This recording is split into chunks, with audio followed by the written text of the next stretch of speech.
begin with an opening statement, and then we'll start with questions for the student athletes. Coach. Yeah, I'll just say that, like, for me, being around college hockey for a long time, that was one hell of a hockey game. I mean, two unbelievable teams getting after it, and if you're a fan of college hockey, you like that one for sure. Obviously, we're disappointed right now. Give Duluth credit for having a good game as well, but loved how our team played. I love just the compete they had. They stuck together, played the right way the whole game. They got nothing to hang their heads about for sure. So, like I said, two great hockey teams getting after it, and certainly disappointing, but certainly also shift our focus to a bigger goal here coming soon. Questions for the players, please. We'd ask that you identify yourself and your affiliation, please, when you ask your question.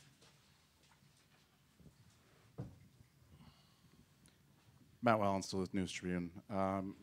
Jimmy or Patrick, how do you guys come back from a game like this? Does this light a new fire under you guys now going into the NCAA tournament? This seemed like a pretty driven team going into the weekend. Does this ratchet it up a little bit more? Patrick, I kind of feel like you got something to say with that smirk on your face. No, I mean, I think our team's done a good job this year of just kind of staying focused on the goal. And as you said, we've been pretty focused and pretty driven. And I think we have that bigger goal in mind. And obviously this is going to hurt right now, and we'll take it and learn from it. But Friday, there's a bigger game at hand, and that's what we're going to be focused on from Sunday on to Friday. Joe Skrella, Husky Productions. Jimmy, like you guys mentioned, there's been a bigger goal all year. What can you guys learn from tonight to take into next week and into the future? I just think like one thing we can take away from tonight is we're not invincible. I think we came into this game with like a 12 or 13 game win streak. Two of those games were against that team, and credit to them for a hell of a battle, like Coach said tonight. And yeah, I mean, there's obviously we need to move on pretty quickly here. Big game Friday, but obviously this one stings, and something that we really wanted to get done. But you know, luckily for us, there's more hockey to be played, and that's what we're gonna obviously look forward to this week.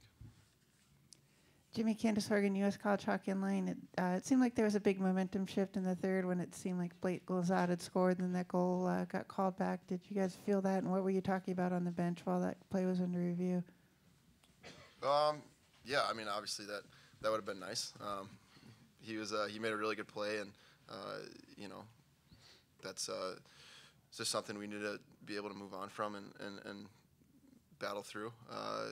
You know, a 3-1 game would have been a lot different than a 2-1 game, and obviously they took advantage of that bounce, and I think that's just something that we need to learn from going forward. There's a lot of different things that can happen. I mean, you look at last night when we lose a couple guys, and you know, a lot of different things. We got to kill a 6-on-3 and things like that. So I just think if we can move on from bounces like that and you know, get back to our game, that'll help us a lot.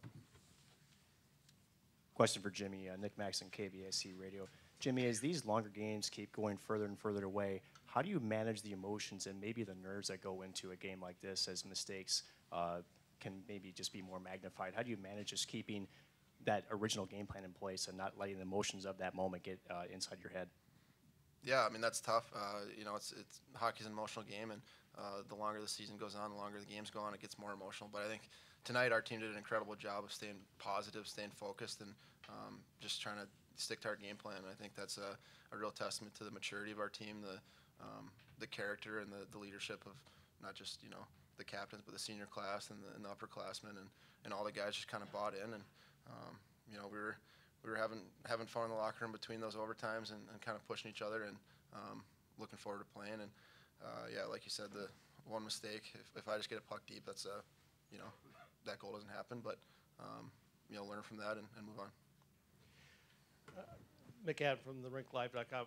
Patrick, just describe what you guys were doing after the end of regulation and after the first overtime to kind of maybe, you know, get fluids in you, and, you know, how'd you kind of try to stay fresh, I guess, as much as you could, I guess, with that much hard hockey going on?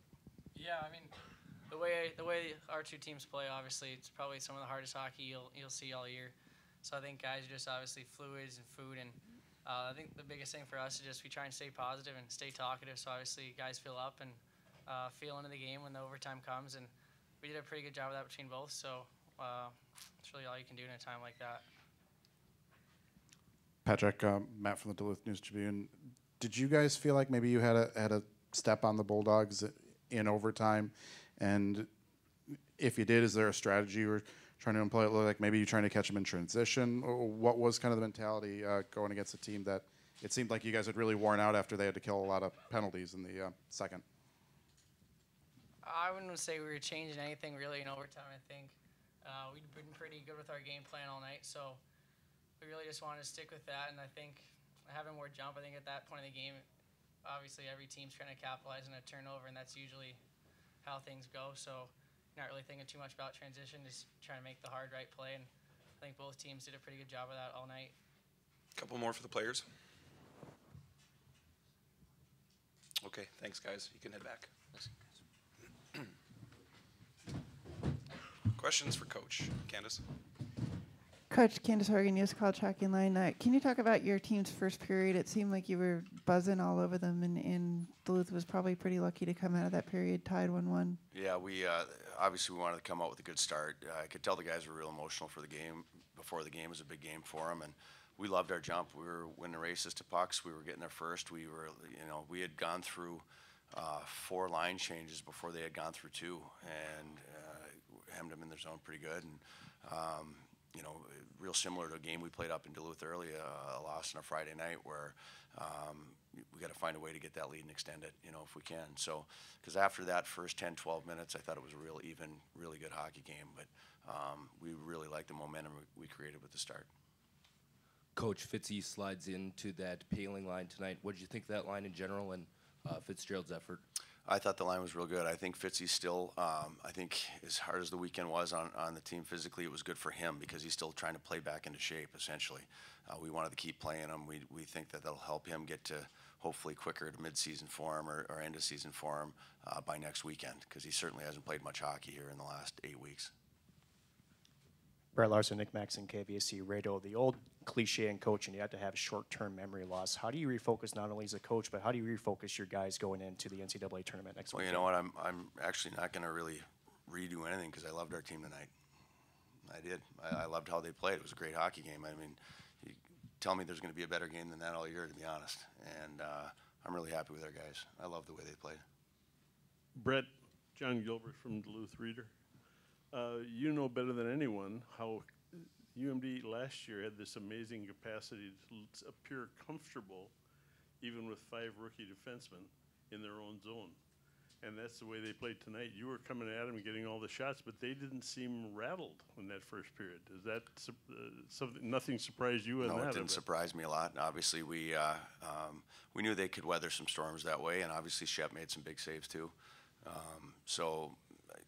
They play with composure and poise, and those guys have been through the wars a little bit, but I certainly thought our guys did a good job of challenging them. We made them work hard low, and we thought even if we don't score early, if we can wear them down a little bit, we can have some chances to capitalize later in the game. So I thought we did a real good job of keeping the puck in their end and making them work and defend. And the other thing that does is that keeps their best forwards in that end defending rather than going on the rush and creating offense. So I think halfway through the game, we had only given up 10 shots. And I think that puck possession game helped us a lot. Nick? Brett, just kind of give us a little update on Ryan Paling. How was he doing today? And he was doing a little better today. Yeah, he was doing a little better today. Hopefully a couple days rest and be evaluated Monday. We'll see how he is. Brett, the 2 goals you guys were able to score against Shepherd looked like you guys were able to create a lot of chaos in front of the net. Do you guys feel like you're able to do enough of that tonight? And is that the way? Maybe the best way to beat Shepherd right now. That's the only way. Usually the only way. You have to get traffic in front of them. You have to create confusion and congest that area a little bit and try to get a puck through a bunch of layers, and so we can't see it. So I thought we did a good job of that tonight. That was the number 1 game plan for us offensively, was making sure that anytime we won a battle low, got it low to high, our forwards were trying to beat their D back to the net to get body position and make sure we were around the net and create some chaos there for second and third opportunities. Brett Larson, KVSC Radio over here. You spent some quality time with Scott Sandlin on the same bench, learning a lot from him. But did you learn anything over this course of the season, and especially in this tournament, now coaching against Scott Sandlin? Well, we had a couple good battles up in St. Cloud a couple weeks ago, and I knew this one was going to be the same. The one thing I've learned is, and I see it now from the other side, is just like I thought us tonight, they didn't get rattled when they hit their points of adversity throughout the game, and I didn't think we did either. And so, you know, he's done a good job of, I think we were talking about it over here, where there's not a lot of ups and downs to their game so much. And he controls the bench pretty well, and he keeps the guys level-headed. So it's just interesting to kind of see that from the other bench, I guess. Brett, you're still close with a lot of those guys over at UMD. What was it like for you watching them celebrate tonight? It was hard, for sure. I mean, yeah, close to guys personally, but right now feeling extremely close to the guys in our room, obviously, and we're in the battle together, and it hurt. It was painful. I'm not going to lie to you. And you set out to achieve a goal, and you fall a little bit short. But I've also, in the past, been a part of some tough losses that led to great runs. So I'm kind of hoping that's where we're headed. Any more questions? Thank you, Coach. Good luck next week.